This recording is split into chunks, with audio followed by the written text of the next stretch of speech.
Jumpa kembali bersama saya Wong Ganteng Sakdonya. Mohon untuk tidak menyebutkan nama dan identitas dalam percakapan ini karena percakapan ini saya naikkan dalam konten YouTube. Gimana Mbak E?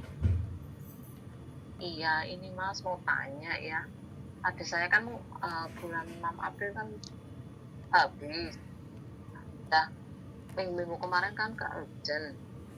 Sudah itu kan karena saking kepancung kayak gitu ya, terus dia ke urgent itu tanda tangan. Setelah pulang ke rumah dipikir-pikir kok agak bimbang kayak gitu. Agak bimbang gimana ya? Tapi nggak mantep kayak gitu. Nah udah gitu, udah tanda tangan aja dia. Setelah itu dia semuanya data udah masuk ke situ, terus majikan juga udah tanda tangan, dan dia bilang minggu ini mau mempertemukan itu sama apa, sama majikannya, sama kan dia itu kan jaga bobo kayak gitu, pengen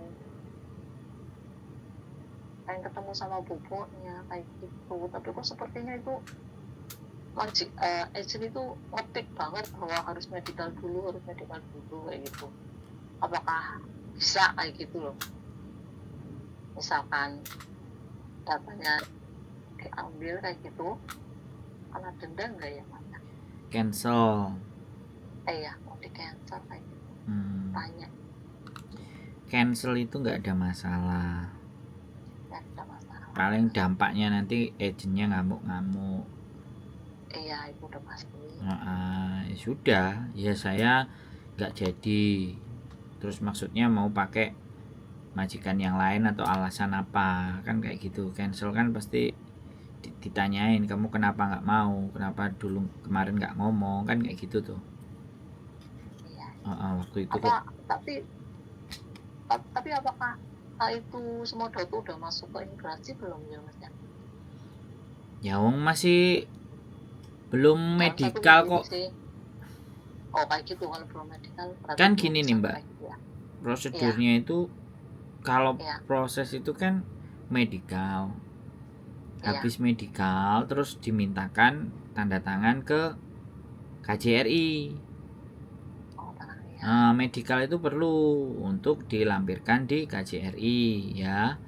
Setelah dilampirkan di KJRI, barulah dikembalikan ke agent setelah dicap oleh KJRI. Karena kan proses ke imigrasi Hongkong kan harus ada legasnya dari KJRI. Makanya kan KJRI dulu. Nah setelah KJRI baru ke imigrasi Hongkong. Jadi kalau dia dipaksa untuk segera medical itu supaya kontraknya bisa dimasukin ke KJRI. Kalau dia belum medical maka kontrak itu belum dimasukkan, gitu ceritanya. Bisa dipahami? Tapi nggak ada masalah itu. Hah? Tapi nggak ada masalah itu sudah tanda tangan sama majikan kayak gitu. Ya kalau masalah tanda tangan sama majikan itu kan kesepakatan. Tapi kalau dia belum medical kan ya belum bisa masuk ke KJRI. Bisa dipahami nggak? Biasanya kalau sudah medical masuk ke KJRI, biasanya kalau majikan sudah juga oke dan tanda tangan, majikan pun membayar uangnya ke agent untuk agent ngurusi. Anak-anak itu kan memang seperti itu, nggak adik sampean, kita pun juga proses juga kayak gitu. Majikane ya anak emo, ya kan, giliran nanti kurang saiti kabeh diiyani. Setelah diiyani 2 bulan 3 bulan ngebreak.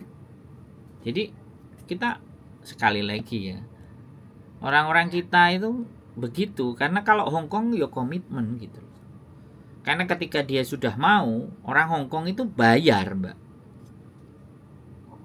Orang Hongkong itu bayar di depan. Nah ketika orang Hongkong bayar di depan, otomatis agent itu harus make sure, memastikan si anak ini untuk benar-benar iya, kan gitu tuh.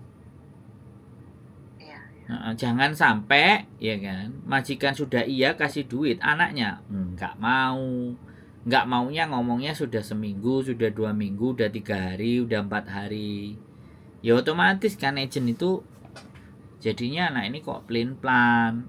Ya alasannya apapun lah, mau dapat majikan dari agent yang lain atau apapun ya semuanya nggak ada masalah. Karena memang di situ kalahnya agent itu kalah kalau untuk urusan di situ. Jadi si sang anak tadi nyari agent-agent lain kan masih bisa. Hari ini ngomong iya ya, misalnya pagi interview di satu agent saya, ngomongnya dia iya, oke cocok tanda tangan. Siang dia pindah ke agent lain. Nah ternyata yang di agent lain yang oke, otomatis yang sayanya yang iyanya kan jadi cancel. Bisa dipahami nggak mbak? Iya, bisa. Ya seperti itu.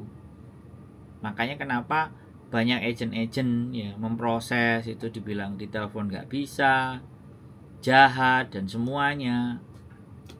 Jadi kalau misalnya ya kan interview terus agentnya mau ya majikannya mau kitanya masih ragu, kasih waktu saya 2 hari gitu. Jadi jangan diiyain kan seperti itu. Nah kadang-kadang namanya agent yang mau dapat uang, mau dapat bonus, dapat fee, dapat semua kan, udahlah ini loh majikannya bagus begini begitu. Nah itu agent. Kalau saya enggak, saya selalu bilang kalau sama saya majikan semuanya enggak ada yang baik, saya bilang sampai dia tahu cara Anda bekerja gitu. Ya sekalian, kalau mundur biar mundur sekalian, kalau maju ya maju sekalian, kan kayak gitu tuh mbak. Intinya mau cancel tidak menjadi persoalan, nggak usah takut, cancel aja, nggak jadi. Gitu. Terus nanti diambil paspornya kayak gitu ya mas Ya ya. iya, diambil. Kalau dia masih nahan gini ribut marah telepon 999 aja, suruh datang ke agent itu, selesai. Paham nggak? Paham mas. Ya udah ya mas ya, kayak gitu aja. Terima kasih banyak sarannya. Oke, siap. Terima kasih. Iya. Yo. Terima kasih banyak mas. Oke, Waalaikumsalam. Oke teman-teman semuanya cancel. Sekali lagi kejadian cancel ini nggak 1-2 teman-teman ya. Banyak banget yang cancel ya, terlepas melalui saya atau tidak dengan saya. Cancel bojoku banyak nggak? Ada tapi enggak. Ada, kalau bojoku ada tapi nggak banyak. Bukan cancel sih. Apa? Dia lebih nggak mau. Pilih-pilih majikan. Oh, pilih-pilih majikan. Kalau cancel itu sudah proses sudah jalan. Tapi kalau masih pilih-pilih ya nggak apa-apa. Mending memang pilih-pilih, jangan diiyakan dulu. Ya, gitu. Cuman kadang-kadang kalau setelah kita tunggu 2 hari itu wis alamat. Agent wis nggak akan pakai kita lagi biasanya. Banyak pertimbangan kayak gitu, agent mesti cari yang lain langsung. Jadi kayak gitu, itu juga salah satu cara. Makanya di sini kan ketika kita dihadapkan pilihan selalu agent karena mau cari cuan ya kan, udah ini aja, ini lo bagus begini ya untuk momen dan saat itu mesti iya. Tapi kalau enggak ya bilang aja ada majikan lain enggak, gitu aja. Kalau kalian memang yakin punya kemampuan, ada majikan lagi enggak, saya mau interview lagi, saya enggak mau yang ini. Oke, bilang aja, nggak apa-apa, nggak masalah. Sampai 3 kali 4 kali nggak dapat ya sudah. Kalau agentnya nggak mau di situ ya ganti agent loh. Apalagi kalau finish, kalian kalau finish mah, kalian kalau udah finish kan kalian yang menang. Tapi giliran kalian tinggal sehari atau 2 hari ya itu modal. Makanya kalau finish itu 3-4 bulan. Kalau sudah memang niatnya nggak renew di situ 4-3 bulan udah mulai cari-cari majikan yang butuh di bulan yang kalian finish. Jadi 2 bulan sebelumnya kalau memang ya fix, ya kadang-kadang juga nggak bisa ditebak. Kadang-kadang anak-anak itu nggak mau renew di tengah-tengah, di hampir belakang-belakang dibaik-baikin, ditawarin gaji-gaji tinggi, balik luluh lagi. Itu yang biasanya nanti bakal diplekete sama majikan. Jadi benar-benar kalian punya prinsip ya. Aku mau kamu renew bulan depan tahun depan 2 kontrak lagi, asalkan syaratnya ini kalau kamu cocok ya udah kita tanda tangan, kalau enggak ya sudah. Enak kalau kayak gitu ngomongnya. Kalau memang benar-benar enggak pas di situ, enggak mau di situ, mau cari lagi ya udah. Saya sih seperti itu. Yang ingin terus cari tantangan itu boleh setiap kontrak baru ganti orang baru lagi, kontrak baru ganti orang baru lagi, kontrak baru ganti orang baru lagi. Yang ada yang mau kayak gitu itu jarang. Yang ada kalau sudah nyaman, sudah tahu kondisinya udah diterusin sampai puluhan tahun di situ ya. Sekali lagi nggak ada masalah, itu pilihan. Kembali lagi nggak ada persoalan. Cancel itu tidak disuruh bayar denda. Kalian takut cancel disuruh bayar denda, itu nggak ada hukumnya, ya kan? Kecuali kalian proses, ya kan, sudah masuk KJRI sudah 1 bulan kalian iyakan, terus kalian baru nolak, nah itu entah alasan keluarga, sakit, pingin pulang, gini, nah itu ya itu kan alasan yang terkadang kita juga cari-cari, terkadang juga alasan itu benar adanya. Jadi seperti itu ya teman-teman semuanya. Cancel majikan itu tidak menjadi persoalan ya. Tebalin telinga aja, pasti itu ngomel ABCD bla bla bla bla. Tapi ya wajib kalau cancel ya data dikembalikan atau dipulangkan, nggak boleh ditahan, ya kan? Kalau ditahan ya polisi yang maju. Lah kalau dokumen ditahan itu berarti ongoing proses ke KJRI. Belum tentu. Biar anaknya nggak ambil. Belum tentu. Tapi ke KJRI nggak harus membawa paspor. Harus. KJRI Kalau harus. sudah tanda tangan, syarat ke KJR itu kalau sudah medikal.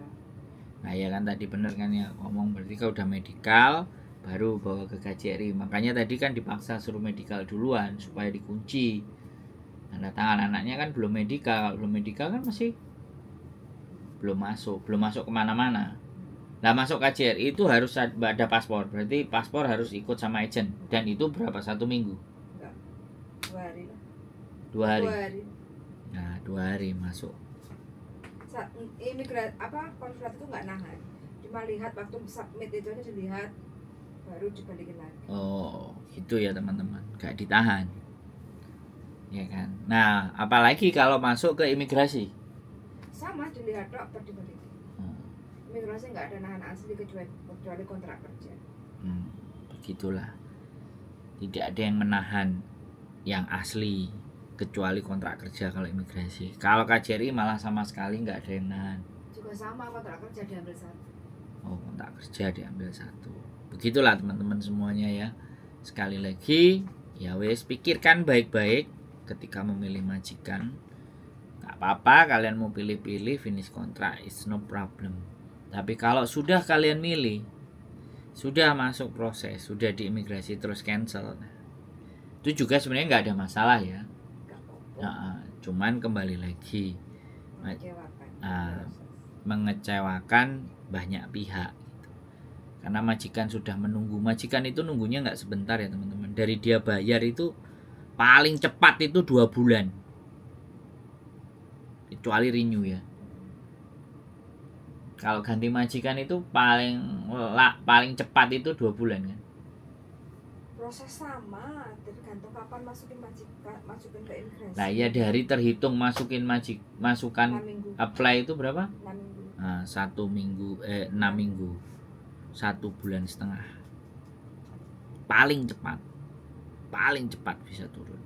Nah dia bayar nunggu 1,5 bulan. Nah waktu menunggu itu loh, kalau dia orang Hongkong dia bisa sadar, ya kan, 2 bulan lah, 6 minggu. Tapi kalau udah sampai 3 bulan 4 bulan, nah, itu uangnya mereka muspro. Dan Hongkong tahu sendiri teman-teman, uang sudah masuk tidak bisa ditarik lagi, yang bisa ganti orang. Nah, begitu itulah. Tapi kalau semakin agent banyak ngecewain majikan, ya pasti agent itu ditinggalkan oleh banyak majikan karena gak becus ngurusin proses. Oke, gitu aja dari saya teman-teman semuanya. Tetap semangat, terus belajar memahami situasi keadaan agar kita bisa menyikapi setiap keadaan dan kondisi yang ada di sekitar kita. Keep stay tune my YouTube channel and see you next video. Bye bye.